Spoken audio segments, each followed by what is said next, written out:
말씀과 기도로 하루를 시작하는 모든 성도님들을 축복합니다.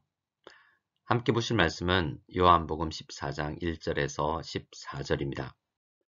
같이 말씀 읽겠습니다. 너희는 마음에 근심하지 말라. 하나님을 믿으니 또 나를 믿으라. 내 아버지 집에 거할 곳이 많도다. 그렇지 않으면 너희에게 일렀으리라. 내가 너희를 위하여 거처를 예비하러 가노니 가서 너희를 위하여 거처를 예비하면 내가 다시 와서 너희를 내게로 영접하여 나 있는 곳에 너희도 있게 하리라. 내가 어디로 가는지 그 길을 너희가 아느니라. 도마가 이르되 주여 주께서 어디로 가시는지 우리가 알지 못하거늘 그 길을 어찌 알겠사옵나이까. 예수께서 이르시되 내가 곧 길이요 진리요 생명이니 나로 말미암지 않고는 아버지께로 올 자가 없느니라.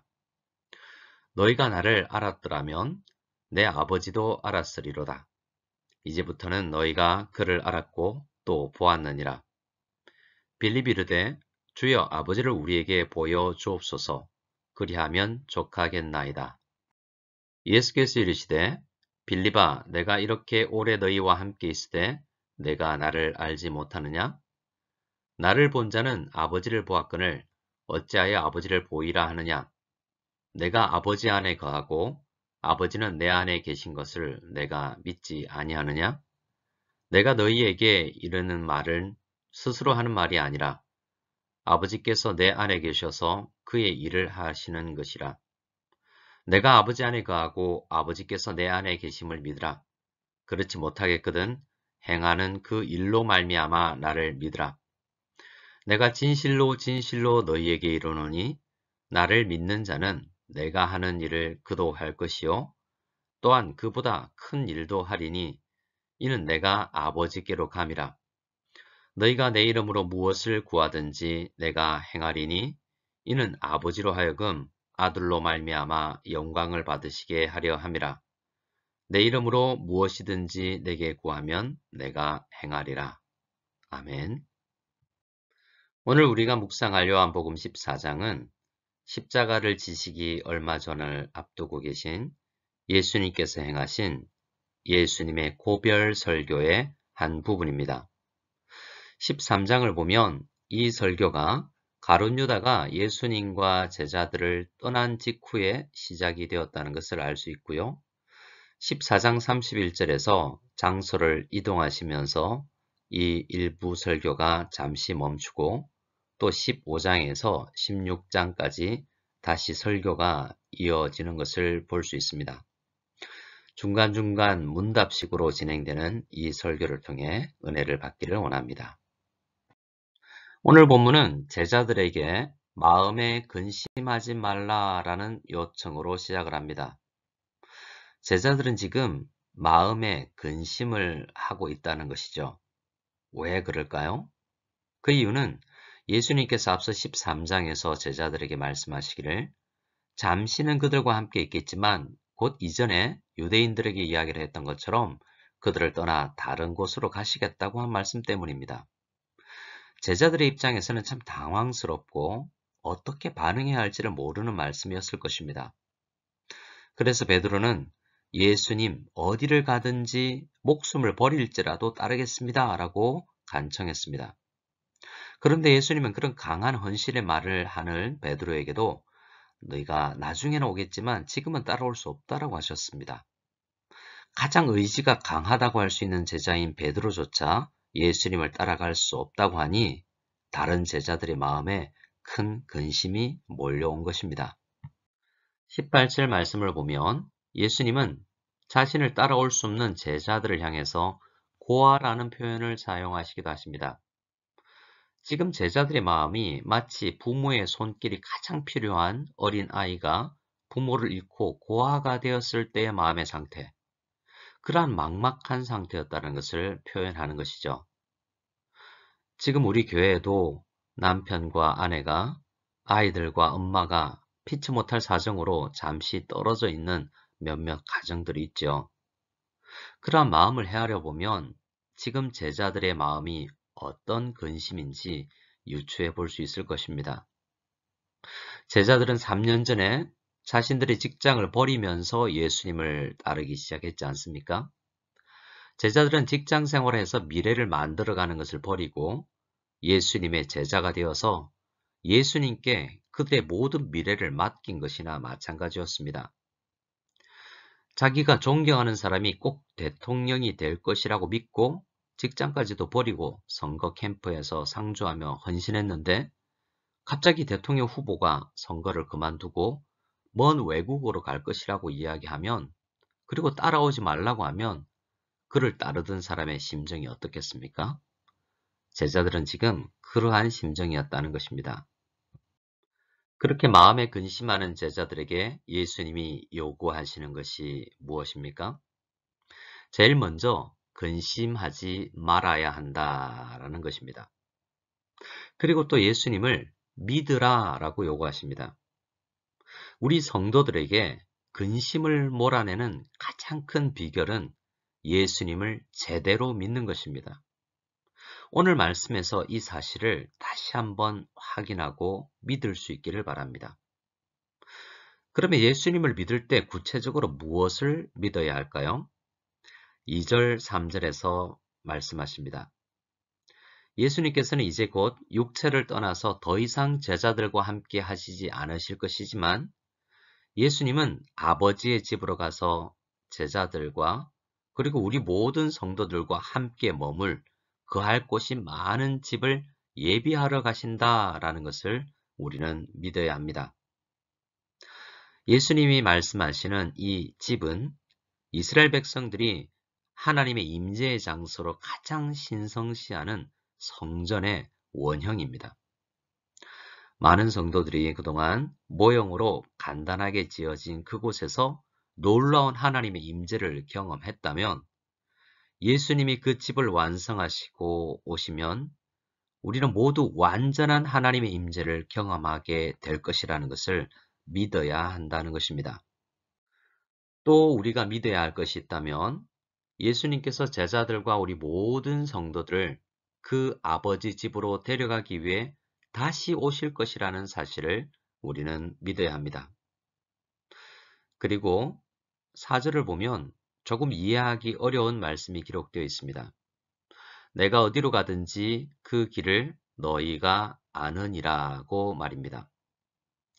제자들은 예수님이 어디로 가시는지 모르겠는데 예수님은 아신다고 하니 마음이 혼동스러웠을 것입니다. 그래서 제자들 중에 도마가 먼저 질문을 합니다. 목적지를 모르는데 그 목적지로 가는 길을 어떻게 우리가 알 수 있습니까? 라는 질문이죠. 예수님의 대답이 무엇입니까? 6절에서 이어 답을 주십니다. 내가 곧 길이요 진리요 생명이니 나로 말미암지 않고는 아버지께로 올 자가 없느니라고 하셨습니다. 목적지는 아버지고 아버지께로 가는 길은 예수님이라는 것이죠.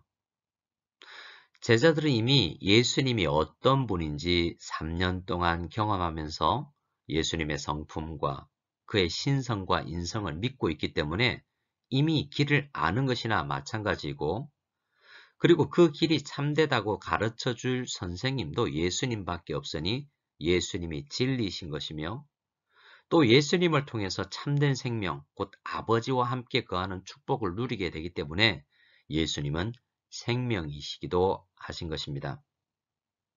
비록 제자들이 아직 연약하지만 넘어지지만 이미 구원 얻는 믿음을 가지고 있기 때문에 예수님은 너희가 길을 이미 알고 있다라고 말씀하신 것입니다. 도마에 이어서 빌립이 또 질문합니다. 길이신 예수님이 그들의 눈앞에 보이고 있으니 그러면 목적지인 아버지도 보여주실 수 없겠냐라는 간청입니다. 아마도 모세가 떨기나무 불꽃 속에서 하나님의 임재를 본 것이나 출애굽하여서 광야 시절에 구름기둥, 불기둥을 이스라엘 백성들이 본 것처럼 눈에 보이는 하나님의 임재를 그 형태로 경험하게 해달라는 요청이었을 것입니다. 하지만 예수님은 자신을 보았으면 이미 아버지를 본 것이라고 이야기하십니다. 예수님의 이 말씀에 의하면 예수님을 보는 것은 모세의 떨기나무 불꽃을 통해서 자신을 드러내신 하나님을 보는 것보다, 그리고 구름기둥, 불기둥이나 기타의 다른 기적적인 현상보다 더 분명한 하나님의 나타나심이다라는 말이 되는 것입니다. 빌립처럼 오늘날 우리 성도들이 자주 착각하는 것이 있다면, 하나님께서 보이시는 어떤 현상이 하나님이라고 착각하는 것입니다. 불이나 구름 같은 것은 하나님께서 행하실 수 있는 아주 작은 먼지보다 못한 어떤 현상일 뿐입니다. 그리고 하나님은 우주 만물 속에 이미 하나님의 성품과 하나님의 능력을 볼 수 있도록 나타내고 계십니다. 하지만 그 무엇보다 비교할 수 없는 하나님의 성품을 경험하고 볼 수 있도록 하신 것은 성육신하신 예수님을 통해서요. 예수님을 통하여서 주신 말씀, 곧 기록된 말씀을 통해서인 것입니다. 그리고 7절과 9절을 보면 보는 것보다 더 중요한 것이 아는 것이라고 말씀하십니다. 왜냐하면 하나님은 영이셔서 보이지 않으시는 분이시고, 우리는 피조물로서 우리의 시력을 포함한 오감으로 보고 알 수 있는 것은 너무나도 제한적이라는 것을 알아야 합니다. 하나님이 나타나셔도 볼 수 있는 시력이 우리에게 없다는 말입니다. 우리는 그래서 기록된 말씀을 보고 하나님을 알아가는 것이 더 중요합니다. 중요한 것은 어떤 것을 보는 것보다 교제할 수 있는 하나님을 알아가는 것이기 때문입니다. 성경에서 안다라는 것은 그분과 깊은 교제를 나누는 것을 의미하죠. 그리고 12절에는 얼핏 들으면 오해하기 쉬운 말씀을 하십니다. 우리가 하나님이신 예수님보다 더 큰 일을 한다니 믿기지 않을 것입니다. 그러나 이것은 사실입니다. 우리 교회와 성도들이 예수님이 하신 일보다 더 큰 일을 할 수 있는 힘을 우리는 어디에 썼습니까? 십자가를 지시고 우리 죄를 사하시고 우리의 기도를 들으시고 성령님을 보내주시는 예수님 때문에 우리는 그 힘을 얻게 되는 것입니다. 그래서 우리가 큰 일을 하지만 사실은 예수님의 공로로 성령님의 도우심으로 하는 것입니다. 자, 오늘 말씀을 통해서 근심하는 제자들에게 주신 메시지를 들었습니다. 근심하고 있는 제자들에게 놀라운 미래, 곧 예수님보다도 더 큰 일을 할 수 있을 것이라는 약속의 말씀으로 마무리가 되고 있습니다. 이것이 가능하기 위해서는 예수님을 온전히 믿는 믿음이 필요합니다. 근심에서 확신을 넘어서 사역으로 가는 것은 믿음이라는 것입니다. 어떤 믿음입니까? 우리를 위해서 집을 예비하러 가셨다는 그 믿음, 그리고 그 예수님이 다시 오신다는 약속에 대한 믿음, 믿는 자들에게 십자가의 공로를 나누어 주시고 우리의 기도를 예수님이 들어주신다는 믿음, 그리고 성령님을 보내어 주셔서 도우신다라는 믿음, 그러한 믿음을 가지고 우리는 주님 다시 오실 때까지 이 땅에서 근심하지 말고 열심히 살아가야 한다는 것을 오늘 말씀을 통해서 함께 나누었습니다. 하나님을 믿고 하나님의 말씀을 믿는, 예수님의 말씀을 믿는 우리 모두가 되기를 원합니다. 주기도문 드리겠습니다. 하늘에 계신 우리 아버지여, 이름이 거룩히 여김을 받으시오며 나라가 임하시며 뜻이 하늘에서 이루어진 것 같이 땅에서 이루어지이다. 오늘 우리에게 일용할 양식을 주시옵고 우리가 우리에게 죄 지은 자를 사하여 준 것 같이 우리 죄를 사하여 주시옵고 우리를 시험에 들게 하지 마시옵고 다만 악에서 구하시옵소서. 나라와 권세와 영광이 아버지께 영원히 싸움나이다. 아멘.